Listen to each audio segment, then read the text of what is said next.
Herkese merhaba. Alaz Örgü kanalıma hoş geldiniz. Bugün sizlere uzun zamandır çok istek aldığım bir çalışmayı aktarmaya çalışacağım.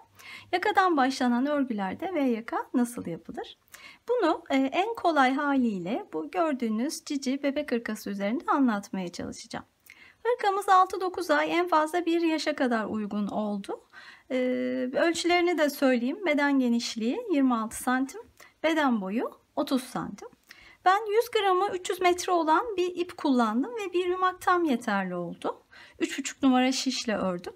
Dediğim gibi 1 yaşa kadar en fazla bu iple uygun oldu hırkamız, ama 100 gramı 240 metre 250 metre olan bebe yünlerini tercih ederseniz 1-1,5 yaşa kadar da uygun olabilir. Ancak bir yumak yetmeyebilir o iplerle, onu da hatırlatmak isterim. Videonun sonunda yine 1,5-2 yaş grubu ve 3 yaş grubu çocuklar için nasıl örüleceği konusunda tavsiyelerimi de paylaştım. Yakadan başladım dediğim gibi hırkaya ve bu ön bantlarını birlikte ördüm. Bu şekilde daha kolay olacağını düşünüyorum. Eğer arzu edilirse bu ön bantları sonradan ilmek çıkartılarak da örülebilir. Yakadan başladıktan sonra roba artışlarını ve yaka artışlarını yaparak devam ettim ve robayı tamamladım. Kol ve gövde ayrımını yaptıktan sonra önce kolları, ardından gövdeyi ördüm. Önde iliklerimiz var. 4 ilik açtık. Sonradan düğmelerimizi diktik buraya ve hırkamızı tamamladık. Hem kolay hem de cici ve kullanışlı bir hırka oldu. Umarım sizler de beğenmişsinizdir. Böylece kısa bir ön bilgi verdikten sonra yapılışına geçmek istiyorum.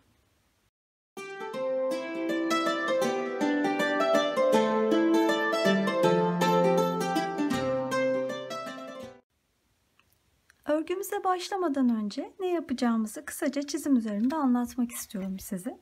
Şimdi eğer yapacağımız örgü klasik yakadan başlanan ve reglen artışları olan bir örgü olsaydı ne yapacaktık, ona bakalım. Ben genellikle 1 yaş civarında örgüler için 75-80 civarında bir başlangıç ilmeğiyle başlıyorum yakadan örgülerde. Şimdi bu 76 ilmekle başladığımı varsayacağım şimdi. Böyle bir örgüde paylaşımları nasıl yapardık, ona bakalım. Yaklaşık olarak arkaya 24 ilmek, kollara 11'er ilmek, önlere de 6 tanesi bu düğme ve ilik bandı olmak üzere toplamda 15 ilmek ayırırsak uygun bir paylaşım olurdu. Burada artışlarımız da bu reglan noktalarının öncesinde ve sonrasında olurdu. Klasik reglen artışlarımız bu şekilde yapıyoruz. Şimdi bu şekilde çok fazla uygulamamız var. Daha önce yaptığımız. Şimdi şu an yapacağımız modelimiz bundan farklı olarak V yakalı bir model olacak. Burada neler farklı olacak? Şimdi ona bakalım dilerseniz. Ve başlangıç ilmek sayımızı hesaplayalım ona göre. Şimdi şu çizimden göreceğiniz gibi örgünün arka ve kol parçaları aynı şekilde yerini muhafaza ediyor. Bakın buradaki bu 24 ilmeği yine 24 ilmek olarak buraya uyguluyorum. Kollar için de yine 11'er ilmeği yerleştiriyorum. Şimdi farklılık bakın ön parçalarımızda. Çünkü ön parçası modelin şöyle bakalım uzatırsak V yaka şeklinde olacak. Şimdi burada ben önlere sadece şu an için başlangıçta birer ilmek vermeyi istiyorum. Kalan şurada bakarsak bakın 9 ilmek vardı. 6 ilmek de kenar bandında vardı. Bu 9 ilmeğin bir tanesini başlangıçta ben yerleştiriyorum bu noktaya. Bunun kalan 8 tanesi örgünün ileriki sonraki aşamalarında artışlarla yapacağımız ilmeklerle sağlanacak. Yani burada yaka için 8 kere şu kısımda 8 kere artış yapacağız ve bu bir ilmeğimiz 9 ilmeğe ulaşmış olacak. Peki hala eksik neyimiz var? Bakın bu ilmek bandındaki 6 ilmeğimiz var. Onu da şimdi birazdan göreceğiz. Bu yakanın lastiğini ördükten sonra ilave 6 tane ilmek olarak alacağız her iki tarafa ve o şekilde telafi etmiş olacağız. Şimdi o zaman başlangıç noktasındaki ilmek sayımız ne olacak, ona bakalım. 24 arka, 11'er ilmek kollar, birer ilmek de burada önler için ayırdığımda Toplam bu sayıların hepsini topladığımda başlangıç ilmeğim 48 ilmek olacak. Şimdi buna göre başlayalım. Örerken zaten daha iyi anlıyor olacağız. Dediğim gibi 48 ilmek alarak şimdi örgüye başlayacağım. Kullandığım ip 100 gramı 300 metre olan bir bebe yünü. Benekli bir ip kullanacağım. Şişim de 3,5 numara. 48 ilmek alarak örgüye başlıyorum. Dilediğiniz, tercih ettiğiniz ilmek alma yöntemini kullanabilirsiniz.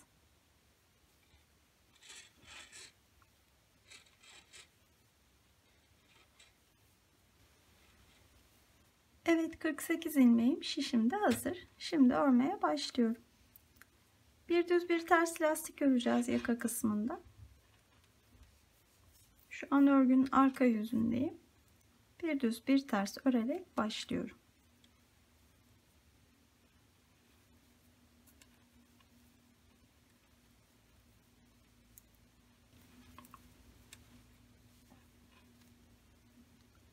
Bir düz bir ters örerek devam ettim. Sıra sonuna geldim. Son 2 ilmeği de yine bir düz bir ters örerek sırayı tamamladım. Şimdi örgümü çeviriyorum. Ön yüzdeyim. Yine lastik örmeye devam edeceğim. Bir düz bir ters şeklinde. Birkaç sıra lastiğimizi bu şekilde örelim.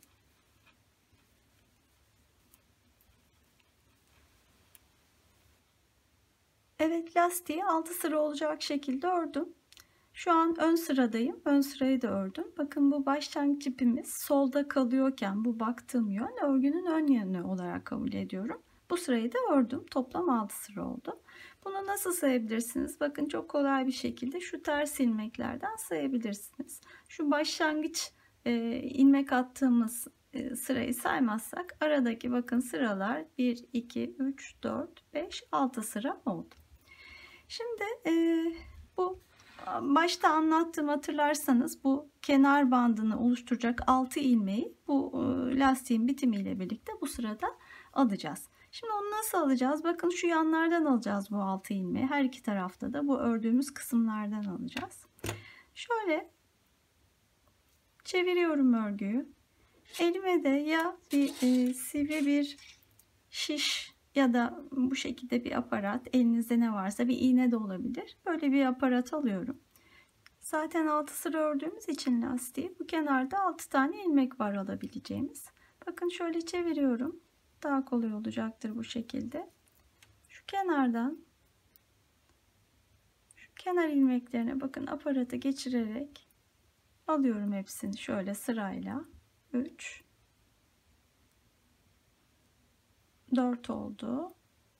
5 ve en son şu başlangıç ipinin olduğu noktadan da bir tane alıyorum. Toplamda bakın 6 tane ilmeği bu aparata aldım. Şöyle çevireyim, ucuna doğru getireyim ve kaldığım noktadan itibaren bakın ipim burada. Bu ilmekleri de öreceğim şimdi. Şurada bir delik oluşmaması için arkasından alacağım bu ilk ilmeği. Şöyle bakın çaprazlayarak düz örüyorum. Bu sıradan itibaren artık lastiğimiz bitiyor zaten. Bu ayrıca da kenar ilmeklerimiz haroşa olacak. Her iki yönde de düz öreceğim. Bu 6 tane ilmeği bakın. Biraz dikkat etmek gerekiyor bu noktada ama çok da zor değil. Sadece delik oluşmaması için şöyle çaprazlayarak alırsanız olacaktır. Son ilmeği de şöyle alayım. Bu 6 ilmeği bakın ördüm. Ön yüzü tamamladım. Şimdi çeviriyorum örgüyü. Dediğim gibi artık lastiğimiz bitti. Arka sırada bu 6 tane aldığım ilmeği düz öreceğim. Haroşa olması için. Diğer 48 ilmeği ters öreceğim. Aradaki ilmekler olacak. Sıranın sonunda bu taraftan da aynı şekilde 6 tane ilmek alacağız. Onlar da haroşa olacak. Şimdi ilk 6 ilmeği düz örüyorum.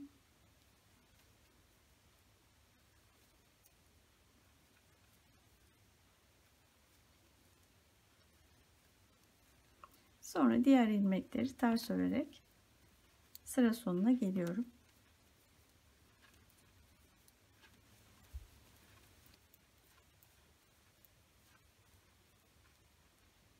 ...48 ilmeği ters olarak ördüm. Şimdi dediğim gibi bu taraftan da yine 6 tane ilmek çıkartacağız. Şöyle tutuyorum. Kenardan 6 tane ilmeği yine aparata alıyorum. Bakın. 1 2 3 4 5 ve son olarak yine bu en baştaki noktadan bir tane ilmek alıyorum. Toplamda 6 ilmek oldu. Yine şöyle aparatın ucuna getiriyorum bu ilmekleri ve onları da yine düz olarak öreceğim. Bakın bunu yine arkadan alıyorum ki delik oluşmasın.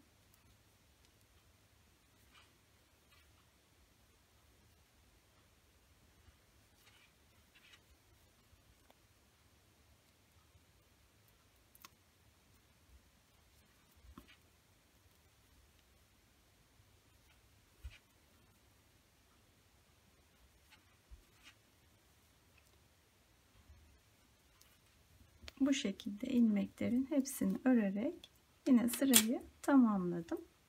Evet, bu noktada yaka lastiğini tamamladık. Bundan sonra hem roba artışlarına reglan noktalarındaki hem de yaka için bu öndeki artışlara başlayacağız. Şimdi şöyle şişin orta kısmına doğru alalım örgümüzü. Bakın şu an bu şekilde duruyor. Çizime uygun tutarsak örgümüzü bu şekilde. Başlangıç noktası burası. Biz şu an bu noktadayız.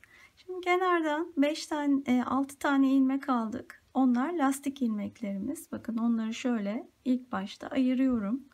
Arkasından bir tane ön için yerleştirdiğimiz ilmek var. Bakın onu da alıyorum. Yani toplamda 2 4 6 7 tane ilmek sonra ayraçlar kullanacağım. Bir tane buraya ayraç takıyorum.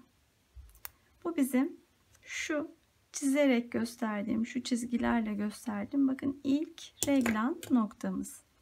Arkasından kol için 11 tane ilmek sayıyorum. 2 4 6 8 10 11.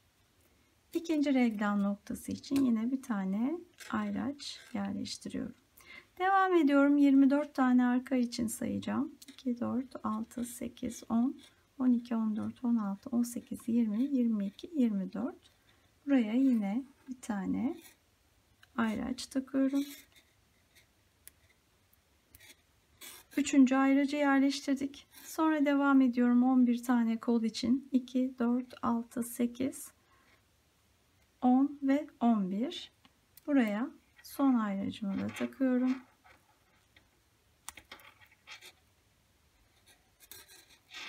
Geride tekrar bakın 2, 4, 7 tane ilmek kaldı. 6 tanesi kenar bandı, bir tane de bu arada ön için ayırdığımız ilmek. Şimdi buradan itibaren dediğim gibi artışlara başlayacağız.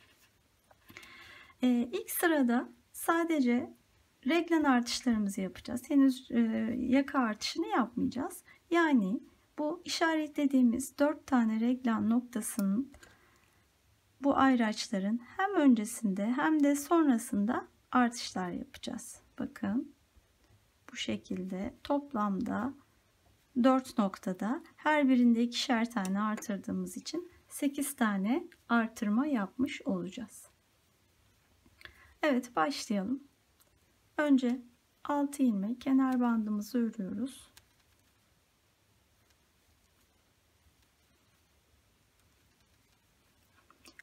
Evet, 6 tane ördükten sonra bakın önceden ayırdığımız bir tane ilmeğe geldik. Şimdi ben reglan artışlarını KFB dediğimiz yöntemle yapacağım. Yani bakın bu ayraçtan önceki ilmekte normal ilmeği örer gibi önce bir kere batıyorum. Bir kere de arkasından batıyorum aynı ilmeğe. ve 2 tane ilmek oluşturmuş oluyorum. Yani bir tane artış yapmış olduk. Sonra ayracı alıyorum. Aynı işlemi ayraçtan sonraki ilmekte de yapacağım. Bakın. Bir kere böyle alıyorum. İlmeği normal örgü, düz örgü örer gibi. Bir de arkasından batarak alıyorum. Yani bu ayracın hem öncesindeki ilmekte hem sonrasındaki ilmekte birer tane artış yaptım. Hani şu artılarla gösterdiğim işlemi uygulamış oldum. Şimdi devam edeceğim. Bir sonraki ayraca kadar düz örüyorum. Ayraçtan önceki bir ilmeğe kadar geldim. Bakın burada yine aynı artırma işlemini yapacağım. Önce normal örer gibi bir de aynı ilmeğe şöyle arkadan batarak bir tane artırma yaptım. Ayracı aldım. Sonraki ilmekte de aynı işlemi yapıyorum. Burada da bir artırma yapmış oldum. Şimdi devam edeceğim bir sonraki ayraçtan önceki ilmeğe kadar.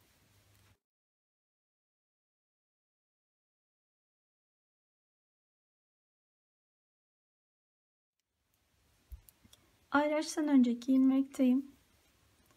Aynı şekilde bir artırma yapıyorum. Ayracı alıyorum. Sonraki ilmekte yine artırma yapıyorum.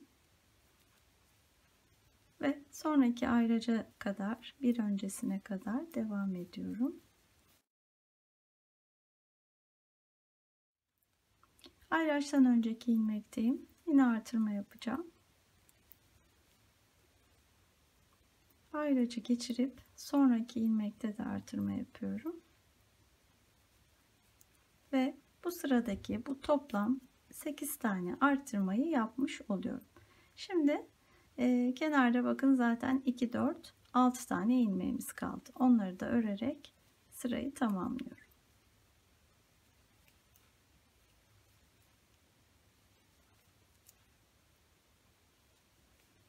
Ön yüzde bütün ilmeklerimizi düz ördük. Örgüyü çeviriyoruz arka yüzüne. Örgünün arka yüzünde hep yapacağımız şey şu olacak. Kenardan 6 ilmeği düz örüyoruz.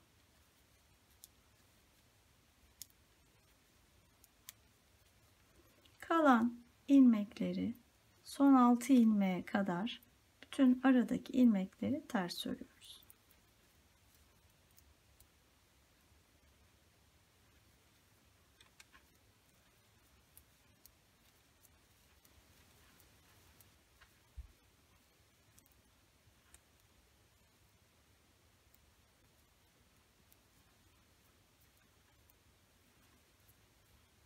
Son 6 ilmeğe kadar ters ördüm. Son 6 ilmeği düz örüyorum.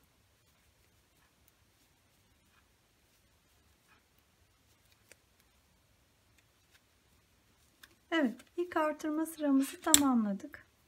Artırmalar sadece ön yüzde yapılıyor, arka yüzlerde artırma yok. Şimdi ikinci artırma sırasındayız.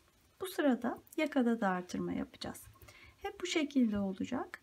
Yaka artışlarımız 2 artırmada 1 olacak. Her ön sırada reglen artışını yapacağız. Yaka artırmayı 2 seferde 1 yapacağız. Şimdi kenardan yine ilk 6 ilmeğimizi örerek başlıyoruz.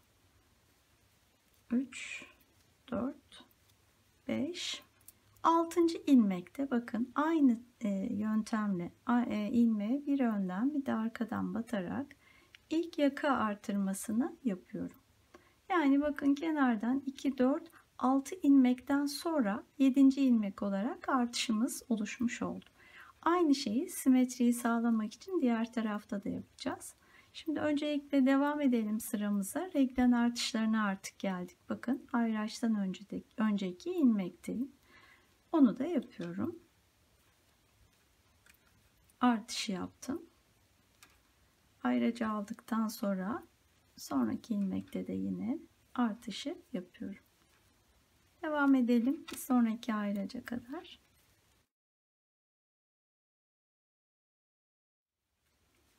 Evet, bir önceki ilmekteyim bakın ayraçtan.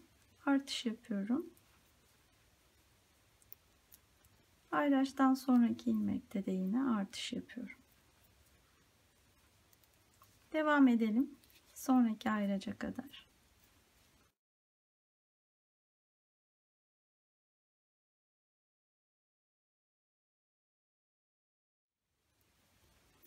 Evet, ayraçtan önceki ilmekteyim. Artırmamı yapıyorum. Sonraki ilmekte de yine artırma yapıyorum ve devam ediyorum.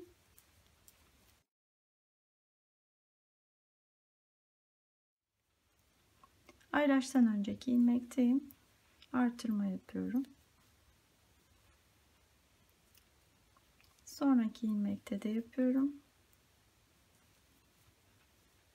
Şimdi kenar yaka artırması için bakacağım. Bakın, kenarda 2, 4, 6, 7 tane ilmek kaldı. Diğer tarafta hatırlarsanız 6. ilmekte artırma yapmıştık ve artırma yaptığımız ilmek bu 6 ilmekten sonra 7. ilmek olarak oluşmuştu. Şimdi aynı şeyi, simetriyi sağlamak için burada da 7. ilmek olarak artırma ilmeğinin oluşmasını sağlayacağım. Bunun için 7. ilmekte artırmayı yapıyorum. Bakın 2, 4, 6, 7. ilmekte artışı yapıyorum. Önce normal ilmek olarak örüyorum 7. ilmeği. Sonra artırma ilmeği olarak arkadan bir ilmek çıkartıyorum. Bakın bu ilmek şimdi kenardan 7. ilmek olmuş oldu. Sırayı tamamlıyorum.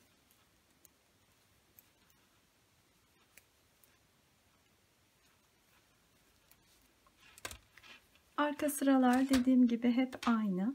Kenar her iki taraftan 6'şar ilmek kenarlarda düz. Aradaki ilmekler ters.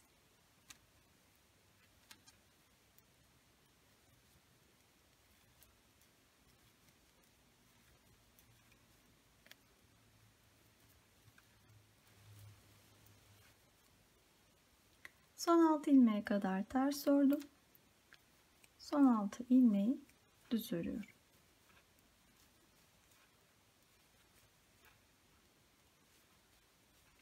Evet, ikinci artırma sırasında tamamladık. Bakın şöyle bir bakalım örgümüz nasıl oldu. Reglen artışlarımız oluşuyor 4 noktada. Aynı zamanda yaka artışlarımız da başladı. Henüz bir tane yaptık. Şimdi bir önceki sırada yaka artışı yaptık. Bu ön sırada sadece reglen artışı yapacağız. Kısaca hemen yine başında göstermiş olayım size. 6 ilmeği düz örerek başlıyorum.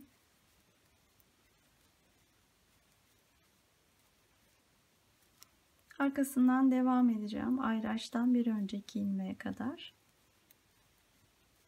Geldim o ilmeğe, hemen burada artırmamı yapıyorum. Yaka artırması yapmadım, dikkat ederseniz. Bir sonraki seferde yapacağım. Ayraçtan sonraki ilmekte de yine artış yapıyorum. Devam edeceğim bir sonraki ayraca kadar.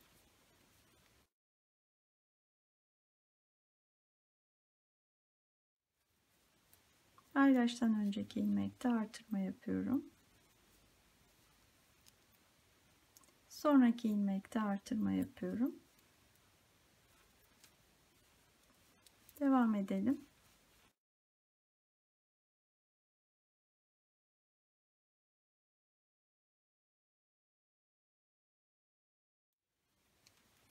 Üçüncü ayraçtan önceki ilmekteyim. Artırma yapıyorum. Sonraki ilmekte yine artırma yapıyorum. Devam ediyorum.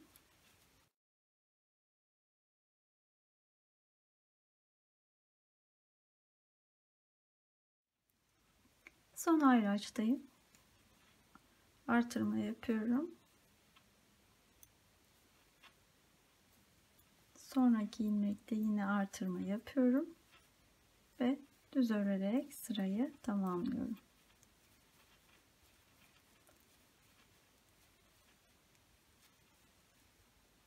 Evet, ön sırayı tamamladık. Bu sırada sadece reglen noktalarında artış yaptık, yakada yapmadık. Arka sırayı kenardaki 6 ilmekler düz, aradaki ilmekler ters olacak şekilde tamamlayalım.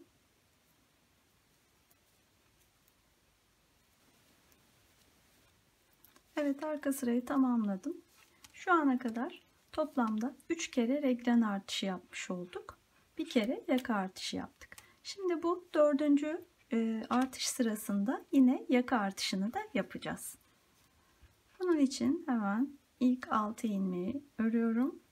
6. ilmekte 5, 6. ilmekte bakın yaka artışını da yapıyorum. Devam edelim. Ayraçtan önceki ilmekteyim. Reglen artışımızı yapalım. Önceki ve sonraki ilmekte. Bu şekilde devam edelim. Diğer 3 ayraçta da önce ve sonraki ilmeklerde artışlarımızı yapalım. Evet, sondan 7. ilmeğe geldim. Bakın bu 7. ilmekte yine artışı yaptım.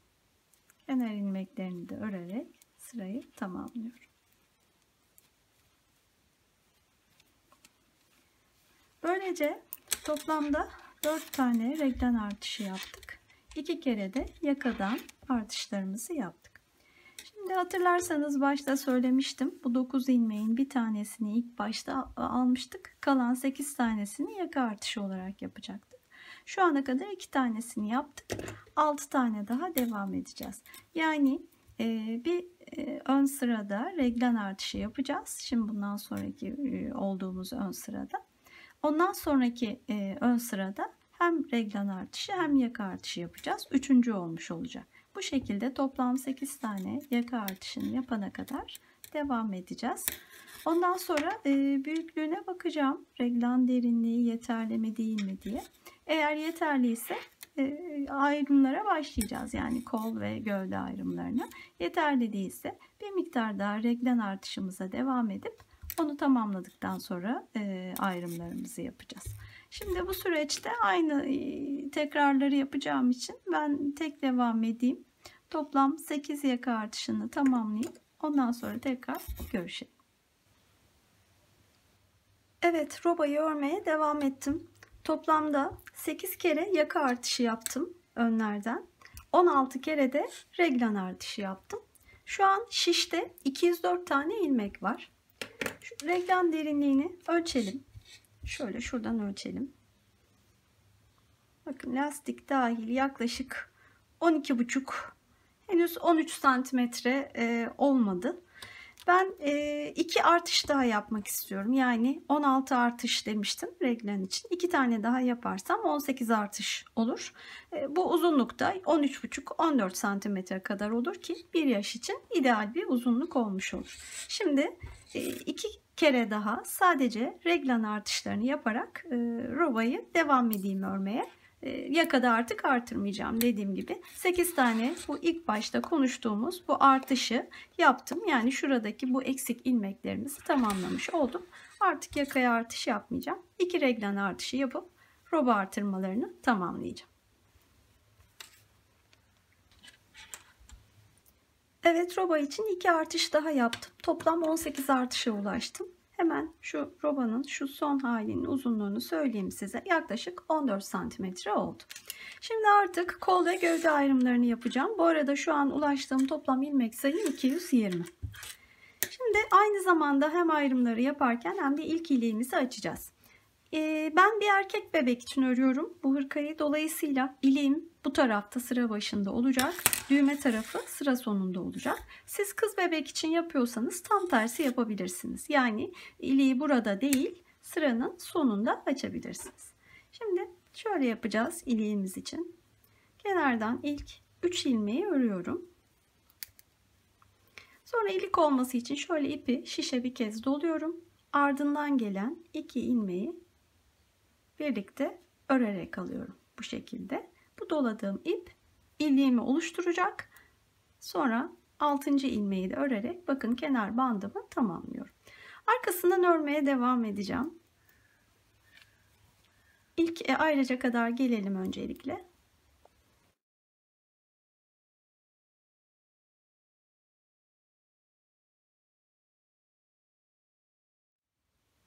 Evet, ilk ayrıca geldim. Bu arada bu toplam 220 ilmeğin nasıl dağıldığını da söyleyeyim. Ön parçalarımız 33 ilmek, yani baştan bu ayraca kadar olan ilmek sayım 33. Kollar, bu ilk ve birinci ve ikinci ayraçlar arasındaki ilmeklerimiz 47 ilmek, kollara ait ilmek sayımız. Arkaya ait ilmek sayımız da 60 ilmek. Şimdi öncelikle kolları öreceğiz. Arkasından gövdeyi öreceğiz. Siz dilerseniz önce gövdeyi örüp sonrasında kolları dikişsiz bir şekilde de örebilirsiniz. Şimdi bakın, kol ilmeklerine geldim, ilk ayraçtayım. Buradaki bu 47 ilmeği öncelikle örüyorum ikinci ayracıma kadar.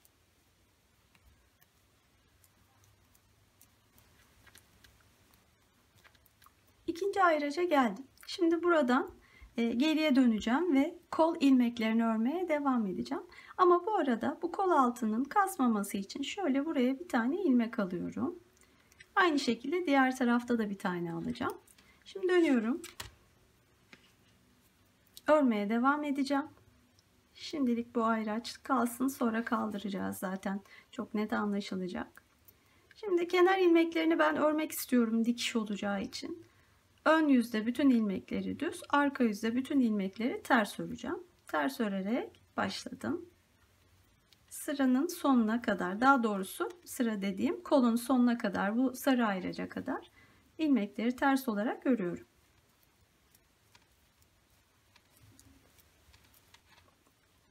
Sarı ayraca kadar geldim, yani önle sınır olan noktaya. Şimdi burada da aynı şekilde bir tane şöyle ilmek alıyorum kenardan.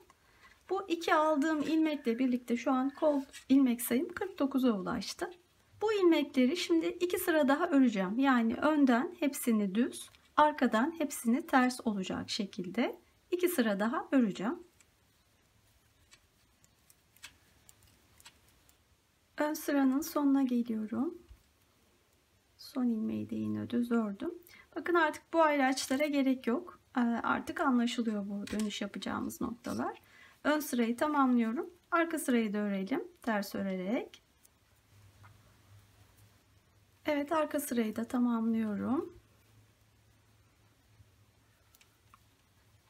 Böylece bu 49 ilmekle 2 sıra örmüş olduk. Bir ön bir arka sıra. Şimdi burada ilk eksiltmemizi yapalım. Bu ayracı da çıkartıyorum artık. Dediğim gibi anlaşılıyor. Kola doğru, kol bileğine doğru eksiltmeler yapacağım. Şimdi burada ilk eksiltmeyi yapalım. İlk ilmeği örüyorum. Sonraki iki ilmeği keseceğim. Şimdi kesmeler hep bu ortadaki kenar dikişine doğru olacak. Yani bu tarafta kenara doğru olacağı için sağa doğru kesme yapacağım. Diğer taraftan sola doğru kesme yapacağım. Şimdi bakın, sağ kesmeyi şöyle yapıyorum.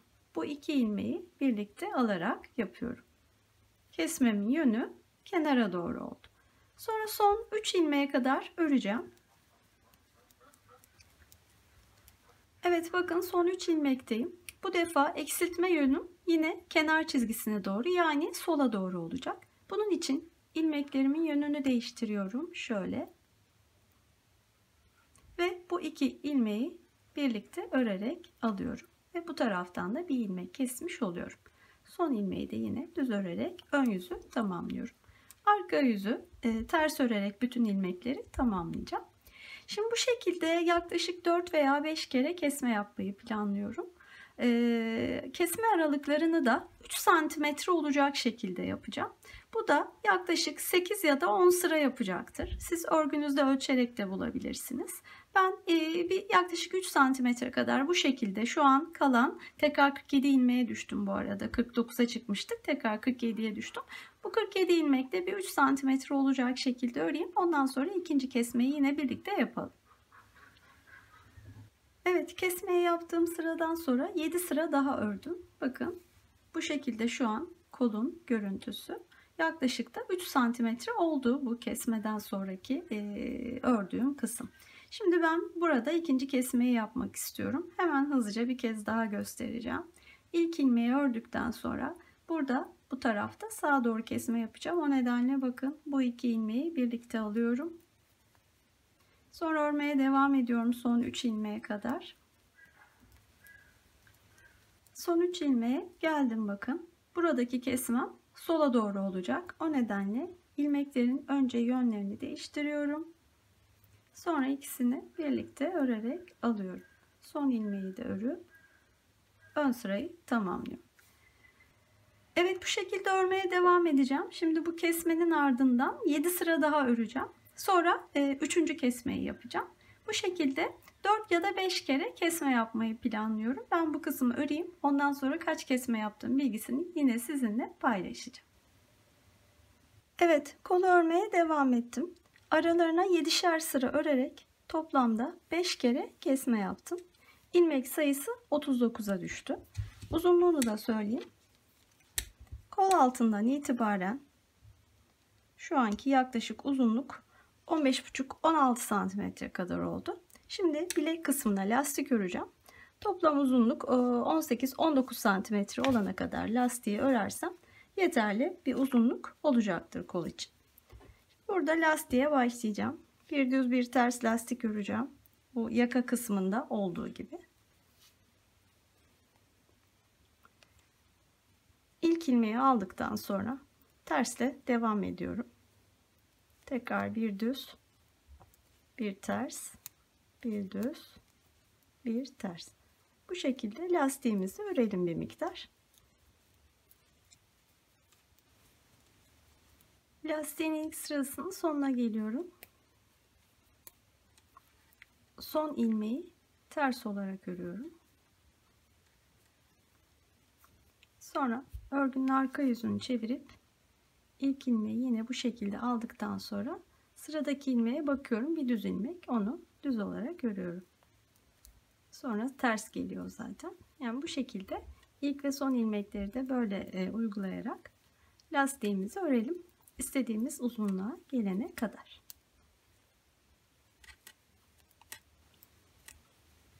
Evet, 10 sıra lastik ördüm. Yaklaşık 3 santimetre oldu lastiğin uzunluğu. Toplam kolun uzunluğunu da söyleyeyim yine. Kol altından itibaren yaklaşık bakın 18,5-19 santimetre kadar oldu. Şimdi artık ben kolu keserek tamamlayacağım. Siz kol boyunu çocuğunuzun koluna ölçerek dilediğiniz uzunlukta yapabilirsiniz. Şimdi örerek kesme yöntemiyle keseceğim. İlk ilmeği aldıktan sonra sıradaki ilmek bir ters ilmek. O nedenle onu ters örüyorum. Sonra ilk ilmekle birlikte kesiyorum. İlmekleri düzse düz, tersse ters olarak öreceğiz. Sırada bir düz ilmek var. Düz örüyorum, kesiyorum. Sırada bir ters ilmek var. Ters örüyorum, kesiyorum. Elimizi çok sıkı tutmayalım. Gerdirmesin bilek kısmı giyip çıkartırken zorluk çıkarmasın.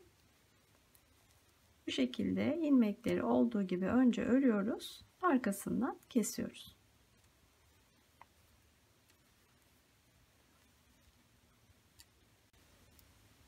Devam ediyorum kapatmaya.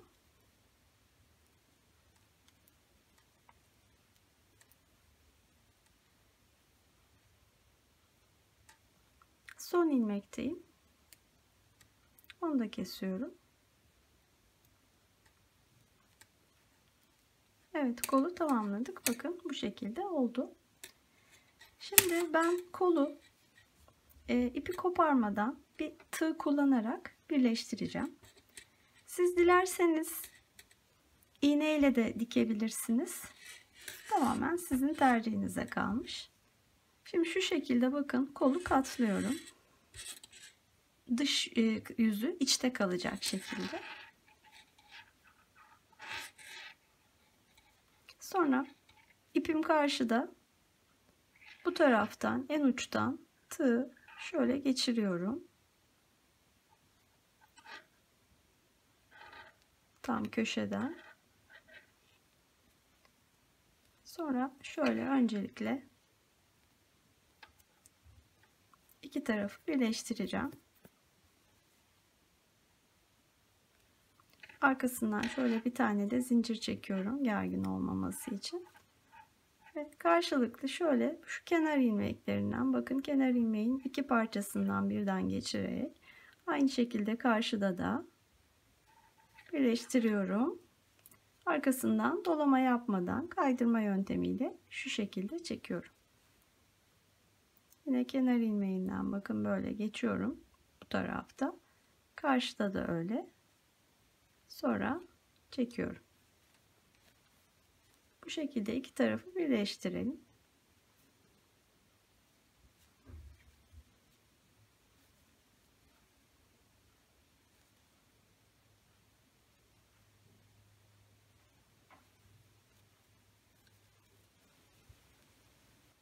Birleştirmeye devam ettim. Bakın kol altına geliyorum. Burada da yine şöyle şuradan karşılıklı bir birleştiriyorum. Arkasından son olarak burada delik oluşmaması için bakın bu öndeki şişin ilk ilmeğinin hemen şöyle altından batıyorum. Aynı şekilde karşıdaki şişin ilk ilmeğinin de yine altından batıyorum ve bir kez daha birleştiriyorum. Bu oluşan ilmeği de şöyle şişe alıyorum. Sonra kolu düzeltelim. Bakın bu şekilde birleştirmiş olduk. Güzel bir dikiş oldu. Şimdi ön parçayı örüp gelmiştik. Arkasından kolu örmüştük. Bu oluşan ilmeği dediğim gibi şişe taktım. Kol altından bir tane ilmek artırmış oldum bu sayede. Ve sonra şimdi arka ilmeklerde bakın sırada arka ilmeklerimiz var. Onları örerek devam edeceğim. Böylece kol altını da birleştirmiş oluyorum. Kaç ilmek örelim. Ve bakalım. Kol altı gayet düzgün bir şekilde herhangi bir boşluk oluşmadan birleşmiş oldu. Şimdi devam edeceğiz. Arkaya ait ilmekleri öreceğiz. Kola ait, ikinci kola ait ilmeklere geldiğimizde aynı işlemleri yine yapıyor olacağız. Evet, ikinci kolun başladığı noktaya geldim bakın. Ayraç şimdilik yine kalsın burada ve kolun ilmeklerini örmeye başlayalım. Toplam 47 ilmekti hatırlarsanız.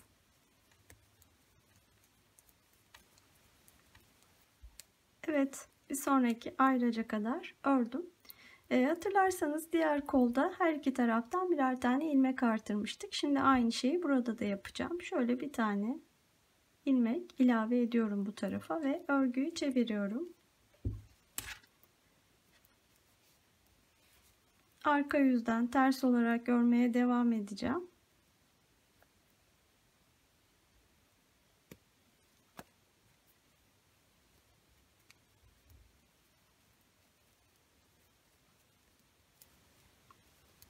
Evet, kolu arkadan da ördüm. Bu tarafa da yine bir tane bakın böyle ilmek ilave ediyorum ve tekrar çeviriyorum. Şimdi artık ayrıca çıkarabilirim. Algılayabiliyorum çünkü bu dönüş noktasını. İlmek sayım yine 49'a çıktı. Evet, şimdi artık ikinci kolu da ilk kolda olduğu gibi öreceğiz. Kısaca özet geçeyim. Ne yapmıştık? Şimdi bir ön sıra bir arka sıra olmak üzere iki sırayı öreceğim. Önden düz, arkadan ters olarak bu 49 ilmekle. Sonraki ön sırada ilk kesmeleri yapacağım. 47 ilmeğe düşecek. Arkasından 7 sıra kesmeden öreceğim. Sonra ikinci kesmeyi yapacağım. Arkasından yine 7 sıra kesmeden öreceğim. Bu şekilde toplam 5 kesmeyi yaptıktan sonra 7 sıra örerek lastiğe başlayacağım. Lastiğimizi de 10 sıra örmüştük. 3 santim olacak şekilde. Lastiği de ördükten sonra ilmekleri kapatarak bu kolu da tamamlayacağım. Son olarak yine tığla yan dikişini birleştirmesini yaptıktan sonra bu kolu da tamamlamış olacağım. Bu kısmı göstermeyeceğim. Eğer takılırsanız ilk kolda yaptığımız uygulamaya geri dönerek videoda faydalanabilirsiniz. Bu şekilde ikinci kolu da tamamlayalım. Tekrar görüşelim. Evet, ikinci kolu da aynı yöntemle ördüm. Sonra yine tığla yan dikişini birleştirdim ve en son oluşan bakın bu ilmeği yine şişe alıyorum. Şimdi geriye şöyle önce kolu da düzeltelim. Evet, bu kol da bitti. Şimdi geriye sadece bakın bu ikinci öndeki ilmeklerimiz kaldı. Hemen bu aradan ipimi de sıkı tutarak onları örmeye devam ediyorum ve sırayı tamamlıyorum.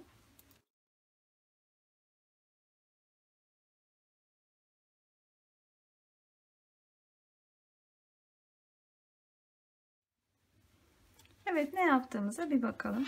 Şöyle örgüyü bir düzeltip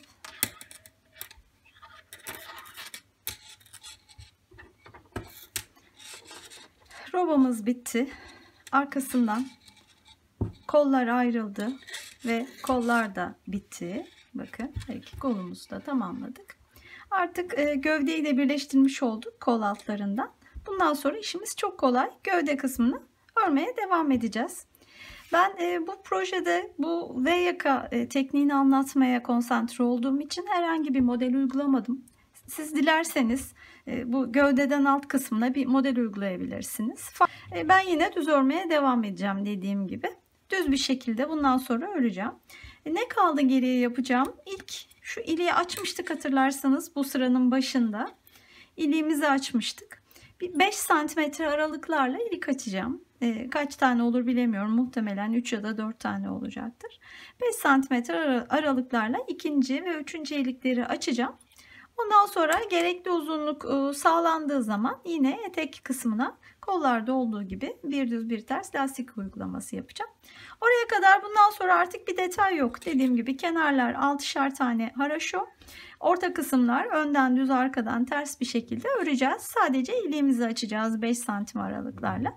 Onun dışında bir detay yok. Bu kısmı örüp tekrar görüşelim. Evet, hırkanın gövdesini örmeye devam ettim düz örgüyle. Ne yaptığımı kısaca özetleyeyim. İlk iliği birlikte açmıştık bu kol ayrımını yaptığımız sırada. Onun arkasından 10 haraşo sırası arayla ikinci ve üçüncü ilikleri açtım. Arkasından yine 10 haraşo sırası oldu. Bu sırada hem dördüncü iliği açacağım hem de etek lastiğine başlayacağım. Bu arada bu haraşo lastik yanında düz örgü olduğu durumlarda gerdirir. Daha önce de birçok videoda bununla ilgili paylaşımda bulundum. Ne yapacağımız konusunda da bilgilendirme yaptım. Onunla ilgili bir videom var. Haraşo lastikte kısa satırlar uygulaması şeklinde ismi. O videoyu hem sağ üst köşeye ekleyeceğim hem de videonun altındaki açıklamalar kısmına ekleyeceğim.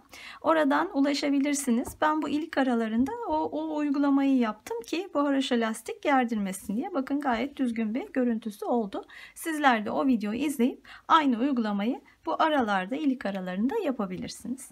Şimdi dediğim gibi bu sırayla birlikte lastiğe başlayacağız. Bu arada uzunluğunu da söyleyeyim. Kol altından itibaren yaklaşık bakın şöyle 15,5-16 santimetreye yakın bir uzunluk var. Bir 3 santimetre kadar da lastik örersek 19 santimetre kadar bir uzunluk yeterli olacaktır. Şimdi sıra başındayım örgünün ön yüzünde. Dördüncü iliğimizi açacağız. Kenardan 3 ilmeği ördükten sonra ipi doluyorum ve sonraki 2 ilmeği birlikte örüyorum. Arkasından 6. ilmeği de örüyorum. Bu kenar bandımız haraşo olarak devam edecek lastik süresince de. Ondan sonraki kısımda bir düz bir ters lastik uygulayacağım. Bakın, düzle başlayacağım. Hemen haraşonun yanından ilk ilmeği düz öreceğim. Arkasından ters öreceğim. Bir düz, bir ters şeklinde devam edeceğim. Sıra sonundaki kenar bandına kadar bu şekilde devam edelim.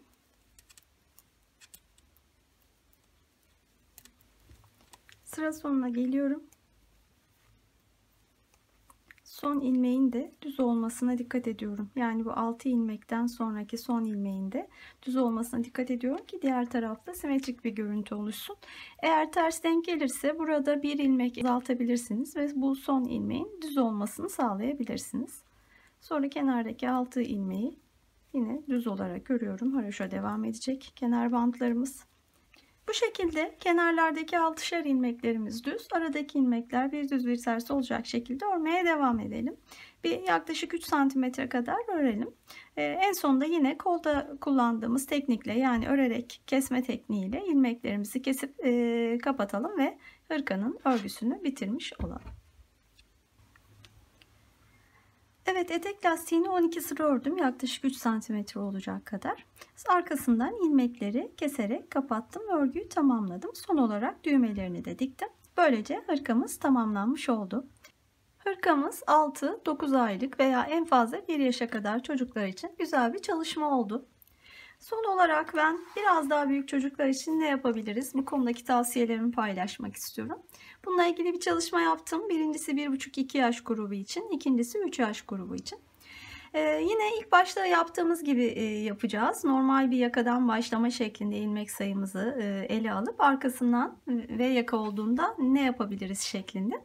Bakın 1,5-2 yaş için 82 ilmek uygun olurdu yakadan başlama sayımız. Paylaşımlarımızda arka 26, kollar 12, önler 16, 6'sı pat, yanında da 10 ilmek olmak üzere 16 şeklinde uygun olurdu. Bunu yine aynı şekilde V yakaya çevirirsek arka ve kolları aynen alıyorum, bakın 26, 12 ve 12 şeklinde. Birer tane bu ön tarafa ilmek veriyorum. Artırmalara başlayacağımız noktalara. Bu sayede ilmek sayımız 52 oluyor. Yani 1,5-2 yaş için 52 ilmekle başlarsanız yaka artırmamızı bakın bu 1 ilmeği 10 ilmeğe çıkarmak için 9 kere yapacağız. Roba artırmamızı da ben 20 kere uygun olur diye düşünüyorum ama çocuğun fiziksel özelliklerine göre dilerseniz 21 de yapılabilir belki. Bu şekilde artırmalarımızı yapıp örebiliriz. Aynı şekilde 3 yaş için 88 ilmekten yola çıkarak 28 arka, 13 kollar, 17 önler olacak şekilde düşünürsek bu defa bakın yine 28 arka, 13 kollar, birer de önlere verdiğimizde 56 oluyor. Yani 3 yaş için yakadan başlama sayımız 56 olur. Burada yaka artırmamızı bakın bu 1 ilmeği 11 ilmeğe çıkarabilmemiz için 10 kere olur. Roba artırmamızı da 22 dedim ama dediğim gibi yine çocuğun fiziksel özelliklerine göre belki 23'te düşünebilirsiniz. Bu şekilde 2 ve 3 yaş grubuna da hırkalar örmemiz mümkün. Evet, böylece bu çalışmanın da sonuna geldim. Umarım bu cici şirin hırkayı beğenmişsinizdir ve yapmayı arzu edersiniz. Beni izlediğiniz için çok teşekkür ederim. Kanalımı takip etmeyi unutmayın lütfen. Beğeni ve yorumlarınızı esirgemeyin. Bir sonraki videoda görüşünceye kadar şimdilik hoşça kalın, sevgiyle kalın.